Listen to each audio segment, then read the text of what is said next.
Right, folks, I'm in Oxford in the evening after the march, and a lot of people are going to turn around and say nobody from Oxford was at that protest today. They're absolutely wrong. I've already met quite a few people who were actually at that protest today from Oxford, locals. Yeah, jump in, mate. Yeah, well, this is an independent journalist. Come round here. Yeah, go in the middle. I'll get you all in. It'll be a lot easier. I can cut all this anyway. Anyway. Get in here. Stand here. It's not live, but it's pre-recorded. Why don't we all just go? Yeah, a lot easier. Let's get us all in because. So, what are your thoughts about this 15-minute zones? 6 zones, 15-minute city. What are your thoughts? I'll go first. So, quite simply, I went to a meeting in Black Bedleys, which is probably one of the more, I would say, probably a poorer area of Oxford, and it's just on the outskirts. I know where it is.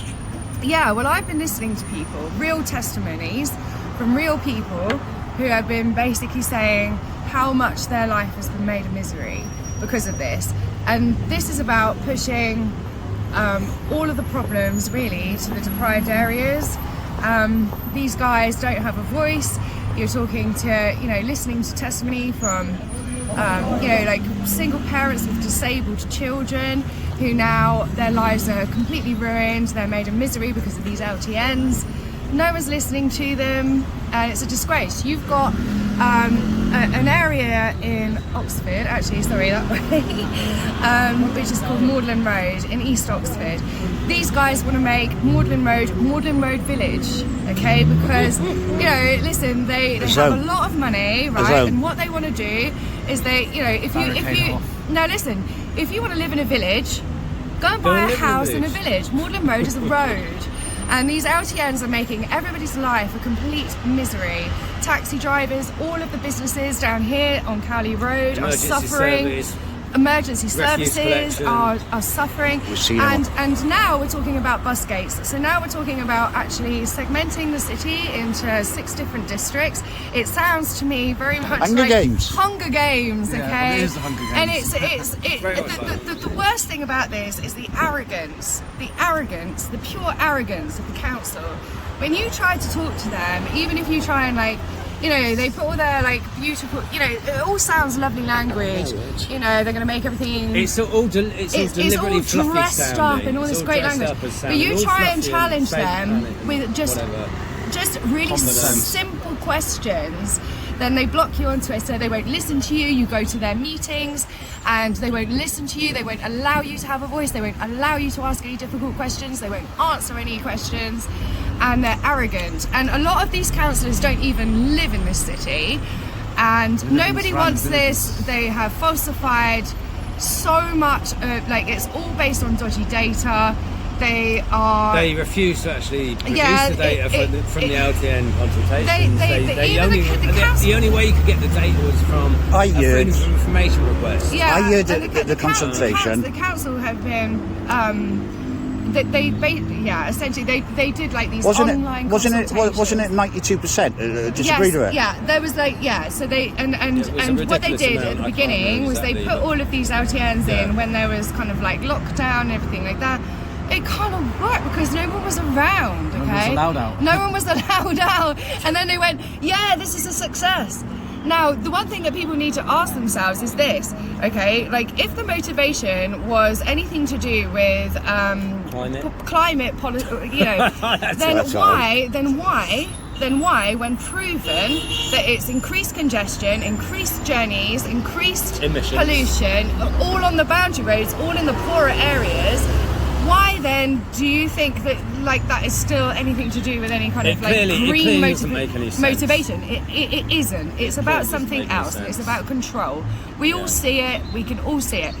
Do you also know that with this 6 district setup that they're planning, you actually have to register your own car. So residents are going to have to pay to register their car, right, to be tracked, to be traced, and to be surveilled. So you have to pay for that privilege, right?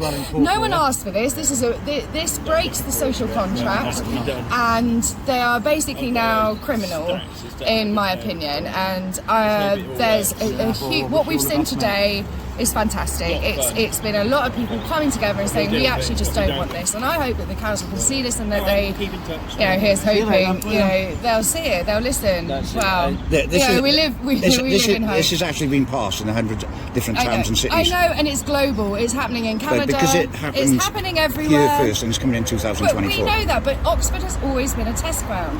Oxford is a test ground. Oxford's a test ground because you have a lot of academics or academics. They don't really, it's also a transient city, so you have a population who are mainly they're in and out, and they don't, what they're not doing. They're not listening to local people with real problems. Yeah, they can vote. The last councillor. It is great if you're able-bodied. I live in a village just outside Oxford. I'm a single woman, okay, I'm not a single woman, but I'm a woman who lives on my own. I have to have a car. I don't have any shops or anything where I live. It's a small village. My nearest infrastructure is Oxford. I have to drive. There's no buses, no any buses in that place anyway. Now this is a health and safety issue also, right? What do I do? So do I just stay there? Do I not under these new proposals, I think I'm going to have something 50 days where I'm allowed to drive to the nearest 25 days. I've got a question. Whereabouts does your parents live or your family live? My family, I'm going to my father's funeral on Monday. Who's sorry to hear about that. That was a vaccine injury. And my mother lives in Ludlow, So, when your mother gets ill now, when she gets older, and say you had to be a full-time carer, how are you going to be a full-time carer travelling from your home to your mother more than 100 times a year? Well, the thing is, you can't. If she was to live here, I would have to have her living with me, I suppose. The point is that they're taking our freedom away from us. I was going to point out. The point is, nobody voted for this. The councillor that was in charge of the LTN'S is the guy called Tim Beard. He came along and he falsified the data for the LTN'S, basically, saying that there were people who were in favour of it. He had to move from his position because of so many emails and real massive pressure put on by the public. People said, no, we don't want this, it's absolutely disgusting. But Tim Bearder pushed on with it.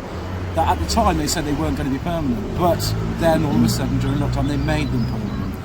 Now this Tim Bearder, he got taken away from it and he went off to do something else, and another councillor has come in now and he's just carrying on the baton, same as the other guy. Now I've been doing some research into them guys, and they are funded by University of Oxford, and who are getting their money from the likes of Soros and the World Economic Forum and all these other, China as well is another one.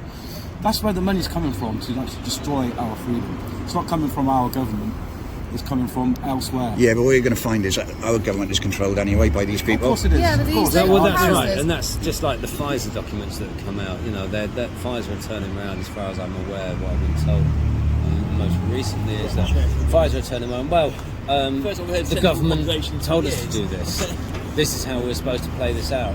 So, what are we expecting the government to say? What we expect, mind you, all councillors are corrupt. All our Prime Minister's corrupt. He actually 2 years ago he actually put money into a hedge fund, which actually was the hedge fund consisted of Moderna. Now he put £1 billion into Moderna, and he's already made over 400 million just in profits. So, what do you expect? And then you've got his family, right? Come the end of April, he's trying to push into Parliament to get a reading regarding the IDs. And whose family's already got the IDs all set up? It's Rishi's fucking family. Yeah. Because they already using the ID in other countries, and Rishi's family already got it all set up. More billions and billions coming out. It's crazy. It's Well, crazy. Isn't they've it? started And this in Oxford, and we're going to try and finish it. Good. So, you know, Good. we'll keep doing this, keep going to protests like we did in London for the lockdowns, Yeah. until they listen. We're Yeah, going to have that's to. it. We've got no other choice. I think the thing is as well about the protest, it's a really positive thing to do, because a lot of people say, you know, like, the government's not going to listen to you, the council's not going to listen to you, but do you know what does happen? And that is other people in Oxford, everybody around here. You're waking they people up. see They gradually become what's- aware. Yeah, and You're waking people up. And it's That's right. about Yeah, actually that's just what it's pulling all people about. together, and it's more about us. It's about us as the people, because the more people that just actually see this and say, sorry, this is like not for us, the better. But you know, I mean, we're not expecting the government to go, oh look at all these protesters, oh okay, like we're gonna sort of like stop doing it. It must work. The power Well, is it in the worked with COVID, people. didn't it? When we turned up The with power a is in million the of us in people. London. So hang on a sec, you hang on a have sec, to people. have people on the ground, and you know, it's like when you're walking around and you're speaking to people and they're like, oh, I didn't really understand, didn't really realise, and you're talking to people and you're bringing people together, and then they don't feel like they're alone in what they feel or anything like that. So I'd say that the protests are a very, very positive thing to be doing. They're very positive. I mean, a lot I can of remember- people also don't realise quite how connected It's about making the connections. COVID agenda was to What's going on what's now? going on right now. They have this no is their idea. second push, They're isn't it, after not COVID? quite joining Yeah. the dots. Some It people. didn't quite work out as well as they wanted to, the COVID thing.